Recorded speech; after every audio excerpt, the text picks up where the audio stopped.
man up, it's game time. Everybody stand up. From my town to yours, we ready for sure. From the field to the court, yeah, we ready for war. This is 845, Varsity man up, it's game time. Everybody stand up. From my town to yours, we ready for sure. From the field to the court, yeah, we ready for war. I said it's game time, so it's time to score. Hello everyone, this is Justin Rodriguez with the Varsity 845 football show.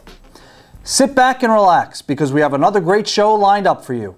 We're going to take a look back at last week's Section 9 championship games and look forward to the state playoffs. For our feature this week, we meet a JRod wannabe, Sullivan West senior defensive lineman Charlie Ciccione. He's an avid football fan and he checked in with some championship predictions of his own before the games. We'll see how he does. Okay, now let's take a look back at last week's championship games, 2-minute drill style. The game of the weekend was Wallkill versus Cornwall for the Class A championship. You know the deal. Wallkill had beaten Cornwall 3 times in a row by a combined 6 points. It was on at Middletown last Friday. Cornwall scored the first 28 points of the game and won 28-14. Peter Cattell rushed for 2 touchdowns for Cornwall, and the Green Dragons defense was on. Cornwall's D sacked Wallkill quarterback 6 times.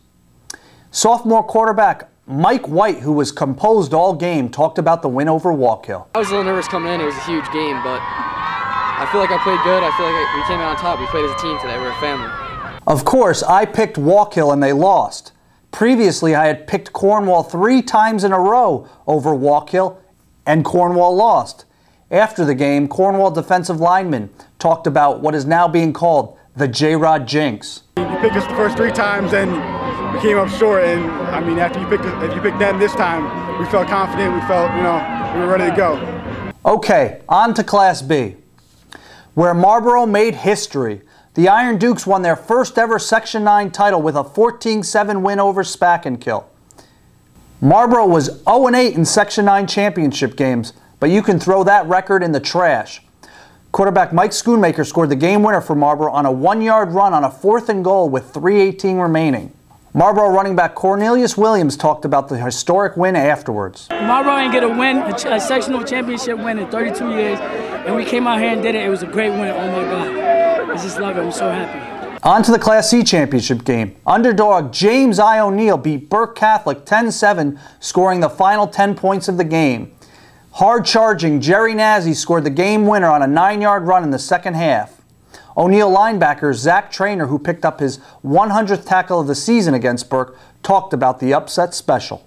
It feels great, it feels great just to show people what kind of team we are this year, just to change it, change our luck, man. Just put everything together. We're a family this year and just get it done. In AA on Monday, Newburgh overwhelmed Warwick 46-21 to earn its first Section 9 title in 8 years. The big bad NFA defense sacked Warwick quarterback John Garcia 8 times and picked him off 3 times. Garcia entered with 4 interceptions all season. Running back Anthony DeBose and quarterback Mark Rizzio each rushed for 2 touchdowns. After the big win, NFA linebacker Mike Sarasano told us what it meant to pull off the victory. Feels good. Since I was a kid, I've been coming out here, and Monroe's been winning it all the time. We were the last team to win it, so it's good. So it's back home in Newburgh, Section 9 title. And let's not forget Chester in Class D. Chester easily beat Livingston Manor Roscoe 41-8 in the Class D championship behind Saxon Smith, Mike Pia, and that lights-out offensive line.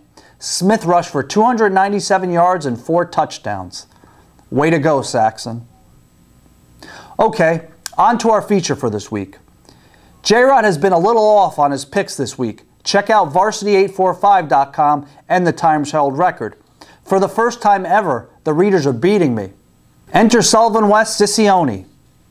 Ciccione is a Section 9 diehard football fan. His season is over, but he's been traveling to all the Section 9 playoff games. Chaz, go ahead. Tell him why it means so much to you. Been around the game my whole life. I've been watching high school football since I was in 7th grade, just following Sullivan West and going to Deeds every year. I just love it. I just love reading all the stuff, reading player stats, and I just do it every week. Go on max preps, I go on Varsity for 5, and I just read up on everything. Okay. Charlie may want to go on to major in journalism.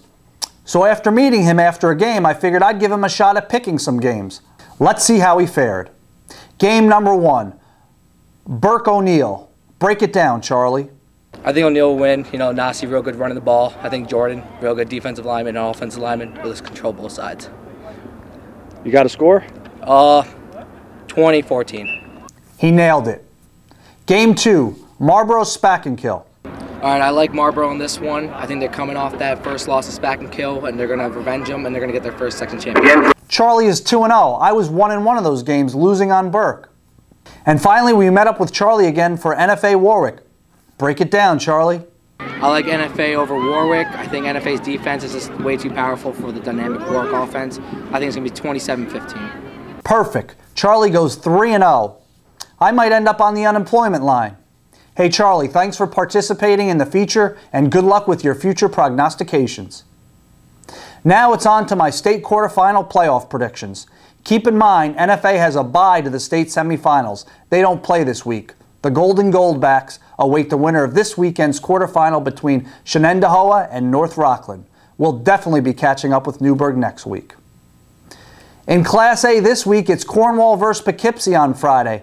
I think Cornwall will be in this game and can win, but I like Poughkeepsie for 2 reasons. Number 1, they have all kinds of speed and skill players. But the difference, Poughkeepsie plays a much tougher schedule. There are no walkovers in Section 1, and that's no fault of Cornwall's. Poughkeepsie is battle-tested. They have a Wallkill every week. Take Potown by a touchdown. In Class B, I'll take Croton over Marlboro. Marlboro's best chance to win this game is to do what it does best, play great defense and hold on to the ball on offense. I still like Croton, which beat New Paltz 27-0 in this game. I'm going to go with Croton by 2 touchdowns, but you know Marlboro won't back down. In Class C, O'Neal is an underdog against perennial state power Dobbs Ferry. This O'Neal team plays with attitude, with no fear. I love the way Nazi runs. I love the way this team plays. Nazi is legit, but I'm going to go with Dobbs Ferry because they're also legit. They won state titles in 2002, 2004, and 2006. It was a part of a run of 7 straight Section 1 titles, and they were in 6 state championship games. I'm going to go with Dobbs Ferry on this one by 2 scores. Finally, in D, we have a winner. Chester over Haldane by a touchdown. Haldane is big and swarms on defense, but I like Chester seeking its first state playoff win. Book Saxon Smith for about 180, 200 hard-earned yards, and the Chester team will get other contributions from other players. This is not a one-man team. Those are my picks for this week. I wish all of our teams the best of luck. Well, that's it for this week's show. As always, it was my pleasure. Now it's time for me to sign off for Varsity 845. My town and yours, we ready for sure. From the field to the court, yeah, we ready for war. This is 845, Varsity man up. It's game time, everybody stand up. From my town and